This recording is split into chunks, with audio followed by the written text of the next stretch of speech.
नक्सल हिंसा में झुलसते बस्तर में महिलाएं रेशमी धागों से अपनी जिंदगी पिरो रही हैं। बस्तर सहित छत्तीसगढ़ के समूचे वन क्षेत्र में कोसा उत्पादन महिलाओं की जीविका मुहैया कराता है। राज्य सरकार इसे बढ़ावा देने में जुटी हुई है। बात बस्तर की करें तो यहाँ कोसा रुपए का दूसरा रूप है। एशिया महाद्वीप में सिर्फ बस्तर के साल वनों में प्राकृतिक रूप से जन्म लेने वाला रैली कोसा 1.5 किलोमीटर लंबा धागा देता है। इस खासियत के चलते ही पूरी दुनिया में इसकी मांग तेज हो गई है। महिलाओं को आत्मनिर्भर बना रही है भूपेश सरकार। रेशम के धागों से महिलाएं बदल रही हैं अपनी सोच।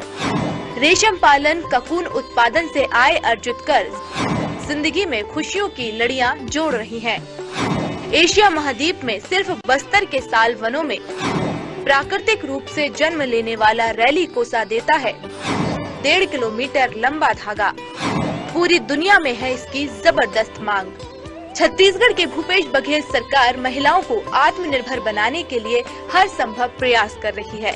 बस्तर के गांव में रेशम के धागों से महिलाएं न केवल अपनी सोच बदल रही हैं, बल्कि रेशम पालन, ककून उत्पादन से आय अर्जित कर जिंदगी में खुशियों की लड़ियां भी जोड़ रही हैं। राज्य सरकार इसे बढ़ावा देने में जुटी हुई है। बात बस्तर की करे तो यहाँ कोसा रुपए का दूसरा रूप है। एशिया का एकमात्र प्राकृतिक रेशम होता है बस्तर में। पूरे एशिया में बस्तर एकमात्र ऐसा क्षेत्र है जहां साल के पेड़ों के सघन एवं सुरमय जंगलों के बीच प्राकृतिक रूप से रेशम ककूनों का उत्पादन किया जाता है। व्यापक रूप से उत्पादन यहाँ अर्जुन व साजा के पौधों की पत्तियों से कोसा कृमि पालन कर टसर कोसा ककूनों और शहतूत पौधों की पत्तियों से कृमि पालन कर मलबरी कोसा ककूनों का व्यापक रूप से उत्पादन किया जा रहा है। ककूनों की देश भर में भारी मांग। रेशम के इन ककूनों से न केवल बस्तर में धागाकरण का कार्य किया जा रहा है, बल्कि इन ककूनों की मांग रेशम से जुड़े राज्य बिहार, उत्तर प्रदेश, पश्चिम बंगाल, ओडिशा, झारखंड और आंध्र प्रदेश में बहुतायत से हो रहा है। रेशम पालन से जुड़कर स्व सहायता समूह की महिलाएं न केवल खुशहाली की राह पर हैं, बल्कि ककून उत्पादन से आय अर्जित भी करने लगी हैं। शासन ने रेशम प्रक्षेत्रों में अर्जुन, साजा और सहतूत के पौधे लगाकर रेशम ककून पालन के लिए गृहों की स्थापना की है। यहाँ आसपास की महिलाओं को रेशम कृमि पालन का निःशुल्क प्रशिक्षण दिया गया है। ये महिलाएं प्रक्षेत्रों में आकर कृमि पालन के लिए कृमियों को आहार में रोजाना पत्तियों को तोड़कर उनका भोजन उपलब्ध कराती हैं और 1 माह में कृमि बड़े होकर रेशम धागे के रूप में ककून का उत्पादन करते हैं। ककूनों को बेचकर महिलाएं हो रही हैं लाभान्वित। ये ककूने जिन्हें एकत्रित कर महिलाएं शासन द्वारा निर्धारित मूल्य पर बेचकर लाभान्वित हो रही हैं। संभाग मुख्यालय में भी आदि शिल्प केंद्र और प्रशिक्षण संस्था में युवाओं को निःशुल्क प्रशिक्षण देकर यहाँ कोसे के धागे और उससे साड़ियाँ व शॉल समेत अन्य वस्त्र बनाए जाते हैं। इसके अलावा इन वस्त्रों पर रंगाई एवं कढ़ाई कर उसे नया रूप रंग देकर उसका विक्रय किया जाता है। हम अभी खड़े हैं जगदलपुर शहर के बीच में अस्तित्व महिला सेवा समिति में। आपको बता दूं, ये अस्तित्व महिला सेवा समिति सिल्क के कार्य को करती है और आपको मैं दिखाना चाहता हूं कि यहाँ पे देखिए कितनी मशीनें हैं और 40 से 45 महिलाएं हैं जो इस काम को करती हैं। इस काम को करने का एक बड़ा रीजन था महिलाओं को सशक्त करना। सिल्क के प्रोडक्ट देश विदेश में बहुत ही प्रख्यात हैं। आपको बताना चाहूंगा कि इन महिलाओं में कुछ महिलाएं ऐसी भी हैं जिन्होंने समाज में किसी कार्य के नहीं होने पे, जैसा कि हम कहते हैं कि खाली मन शैतान का घर होता है, कुछ महिला इसमें पहले आपराधिक प्रवृत्ति की थी। आज उन महिलाओं से हमने बात की, मुझे पता चला उन्हें इस चीज की बहुत ही ग्लानि हुई। आज वो महिलाएं अपने इस काम से, ये सिल्क के कार्य में पूर्णतः निपुण हैं और इस कार्य को वो लोगों को सिखा रही हैं और लोगों को सिखा करके वो समाज को यह भी बता रही हैं कि किसी भी प्रकार से कैसा भी समय गुजरे इंसान को, लेकिन अड़िग रहना चाहिए। उसी महिला से मैं आपकी साधना न्यूज के टीम के साथ में बात करा। तो मैडम ये बताएं कैसा, किस प्रकार यहाँ आप काम करते हैं, कैसा लगता है आपको? हाँ, मुझे यहाँ बहुत अच्छा लगता है काम करने में और हम यहाँ धागा सिखाते हैं महिलाओं को। हर एक महिला को धागा को मतलब कैसे उबालते हैं, कैसे बनाते हैं, उसको उसके सब विधि को सिखाते हैं। तो लगभग कितना दिन लग जाता है लोगों को ये सीखने में? 15 दिन सिखाने में लग जाता है, फिर 15 दिन बाद जो लोग खुद अच्छे से बना लेते हैं।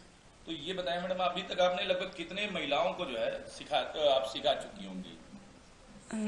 इतना तो अब मतलब 400-500 से ज्यादा महिला को। ये एक बात और बताना चाहूंगा, यहाँ की जो प्रबंधक हैं उनसे हमारी बात हुई और उन्होंने इस बात को बताया कि ये महिलाएं अपने छत्तीसगढ़ प्रदेश को छोड़कर अपने प्रदेश से सटे हुए आंध्र प्रदेश के कुछ भाग, वहां पर भी जाकर इन्होंने ट्रेनिंग दी और वहां के भी लोगों को इस कार्य को करने को सिखाया। तो मैडम ये बताएं कि आपने जब वहां गई, भाषा विभिन्न है वहां की, आपको बड़ी कठिनाई होगी उनको सिखाने में? हाँ, कठिनाई तो हुई थी, लेकिन जो वो लोग हमारे बात को नहीं समझते थे, हम उनको इशारा में बताते थे इसको ऐसे करो, फिर हम उनके बात हम नहीं समझते थे, वो लोग भी बोलते थे मैडम में क्या है, तो वो लोग भी इशारा से ऐसे कुछ होते होते फिर 15-20 दिन में वो लोग भी हमको समझने लगे, हम भी उनके भाषा को समझने लगे। गर्व महसूस हुआ कि मैं छत्तीसगढ़ से होकर के आज मैंने आंध्र प्रदेश में जो है इस काम को वो किया है?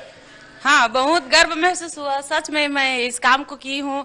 और मैं जो भाषा को भी नहीं जानती थी, बोल नहीं पाती थी, वहां पर भी जाके काम की हूँ, वहां पे वो लोग भी मेरे को भी समझने लगे और हमारे भाषा भी समझे। बहुत खुशी हुई हमको ये सब काम करते हुए। मैडम ये बताएं, जैसे कि कहते हैं कि किसी की जो प्रारंभिक जो प्राइवेट लाइफ में जो है दखल नहीं देना चाहिए, लेकिन मैं आपसे कुछ बीते हुए वक्त के बारे में पूछना चाहता हूं। मैडम, क्या कुछ हुआ था कि आप अपराध के रास्ते पे चल पड़ी थी? हाँ, पहले कुछ अपराध हो गई थी हमसे।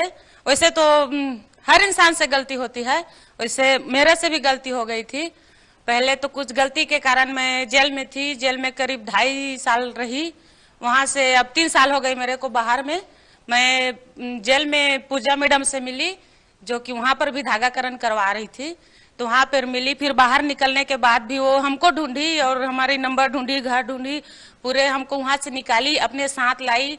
हम आंध्रा भी ट्रेनिंग गए उनके साथ, वहां से यहाँ भी आए और भैरमगढ़, ऐसे बहुत जगह गए हैं, भैरमगढ़, चरपल्ली, तो उनके साथ भी हमको बहुत अच्छा लगा। और हम शायद भूल गए थे कि जेल में रह कर कि बाहर शायद निकल पाएंगे कि नहीं, और बाहर में ऐसे कुछ काम कर पाएंगे कि नहीं, लेकिन निकल भी गए और अच्छा काम भी कर रहे हैं।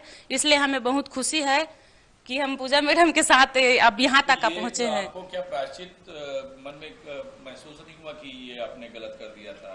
हाँ, गलती तो हर इंसान से होती है, तो प्रायश्चित तो है, होगी और कर भी रहे हैं शायद भगवान। तो जैसा कि मैडम बता रही थी कि बड़ा प्रायश्चित है, बहुत ग्लानि है उनको कि उन्होंने जो है इस प्रकार का काम किया है। वैसे ही एक महिला और हैं जिनसे पता चला हमको कि 7 साल उन्होंने जो है जेल में बिताए थे, हमारे साथ में ही खड़ी। मैडम ये बताएं कि अभी आप क्या सिखाती हैं यहाँ पे? अभी कोसा सिखाती हूँ। क्या नाम है आपका? अमर भाई। तो ये आप कहाँ से आई हैं? रायगढ़ से। ये बताएं कि आप कितने लोगों को ट्रेनिंग करवा चुकी हैं? 500-600। क्या सिखाती हैं आप? धागा। धागा बनाना सिखाती हैं? हाँ। क्या प्रतिक्रिया रहती, कैसे बनाते हैं धागा? कोसा उबालती हैं, उसको मशीन में चलाती हैं, उसको 15 दिन लग जाती है सिखाने में, तब अच्छा वो सीख लेती है, अपना निकाल लेती है धागा। तो कहीं ना कहीं अगर कहा जाए तो महिलाएं उससे आत्मनिर्भर हो रही हैं। हाँ, अच्छा वो मन सीख गिनना, सीखे के बाद में अपना फिर मटका में धागा निकाल रही है। अब आगे क्या करना है इस काम में, आपको कहाँ तक बढ़त मिलेगी?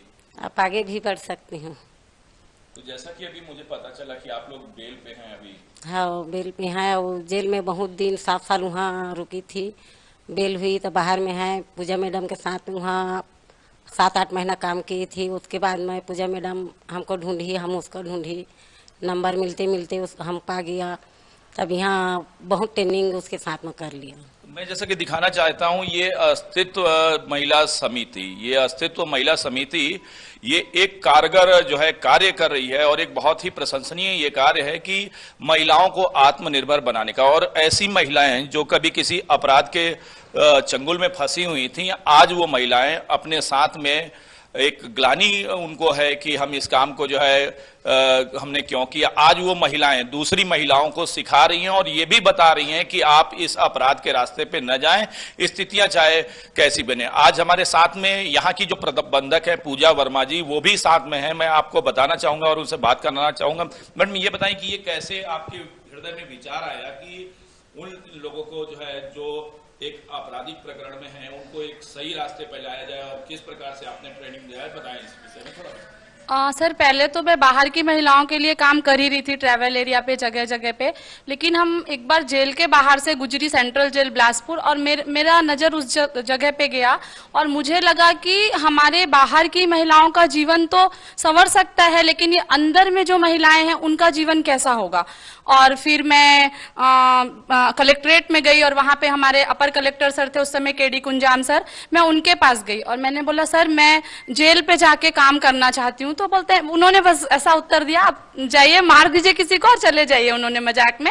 मैंने उनको बहुत रिक्वेस्ट किया सर मुझे अंदर जाके काम करना है, उन्होंने मुझे सपोर्ट किया और मैं अंदर गई, महिलाओं से मिली, उनकी प्रॉपर काउंसलिंग की। बहुत दर्दनीय वो था वहाँ का मूवमेंट जो था, लोगों का खाली मन था और उनसे अपराध हो गए। फिर मैं उनके लिए क्या कर सकती हूँ, मैंने वहाँ पे सोचा और कोसे का कार्य चालू किया।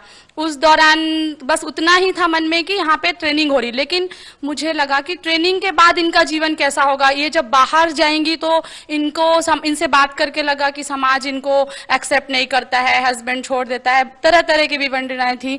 तो फिर मैंने इनको बाहर निकल के, जब निकली है बाहर तो हमने इनको सपोर्ट करना चालू किया, इनसे बातें की। फिर इनको अपने साथ ट्रेनिंग तो ये अंदर ले चुकी थी, बाहर में भी इनको एज अ मास्टर ट्रेनर बनाया और जगह जगह पे इनसे ट्रेनिंग कराई और आज ये आत्मनिर्भर बन चुकी हैं और इनका कॉन्फिडेंस लेवल बहुत मजबूत हो चुका है और ये एक अच्छी अर्निंग कर रही हैं। और एक अच्छा मैसेज है हमारे लिए कि और महिलाओं के लिए भी अच्छा मैसेज है जो जेल में है कि वो आगे आए और अपना जीवन सुधारें। तो मैडम ये बताएं कि आगे, जैसे कि बहुत सारी ऐसी महिलाएं हैं जिन्होंने अपराध किए हैं और आज जैसा कि आप बता रही थी कि लोगों को बाद में समाज एक्सेप्ट नहीं करता है, तो सजा पूरा हो जाने के बाद में तो आदमी वाकई में अगर कहें कि अपराध की सजा मिल जाती है तो आदमी साफ स्वच्छ हो जाता है और लोगों को उनको एक्सेप्ट करना चाहिए। लेकिन आप जैसा कि बता रही हैं, बिल्कुल सत्य बता रही हैं, तो आगे इस विषय में आप क्या करेंगी? मेरा नेक्स्ट स्टेप है सर कि मैं चाहती हूँ कि छत्तीसगढ़ के सभी सेंट्रल जेल पे काम करना चाहती हूँ और वहाँ से मैं अपना एक हॉस्टल बनाना चाहती हूँ, प्रिजनर्स हॉस्टल करके, जहाँ पे महिलाएं जब वहाँ पे छूटेंगी वो बेल पे हो या रिहा हो और समाज से उनको सपोर्ट नहीं मिलेगा तो हम उनको अपने पास रखेंगे और वो वहाँ पे धागाकरण करेंगी और लूम पे ट्रेनिंग करेंगी, कपड़े बनाएंगी और फिर वो अपना जीवन वहीं पे, जीवन स्तर वहाँ पे सुधारेंगी। तो अभी हमने एक समाज में जो बहुत बुराई है कि महिलाएं जो अपराध करके अपने अपराध को पूरा कर लेती हैं उसके बाद भी समाज उसको एक्सेप्ट नहीं करता है। मैं गर्व महसूस करता हूं कि कुछ लोग आज भी ऐसे हैं जो इस दर्द को समझते हैं और उनको अपनी इस जो हरकतें थी, जिन्होंने उस हरकतों से प्रायश्चित किया है, उस लोगों को कार्य करवा करके कोसा जैसा चीज मैं चाहता हूं और अब मैं आपको अपने चैनल के माध्यम से बताना भी चाहता हूं कि बस्तर का कोसा वाकई में बहुत मशहूर है और बहुत बहुत जगह जाता है। बहुत सारे यहाँ पे कोसे के कार्य हैं और यहाँ के जो कपड़े हैं वो कोसा में बहुत मशहूर हैं। अभी हमारे साथ में जुड़ी थी अस्तित्व महिला समिति की प्रबंधक पूजा वर्मा जी। उन्होंने जैसा कि हमें बताया और बड़ी खुशी महसूस हुई, उनसे हमारी मुलाकात हुई। मैं अर्जुन पांडे, राम भारद्वाज कैमरामैन के साथ में, साधना न्यूज, जगदलपुर।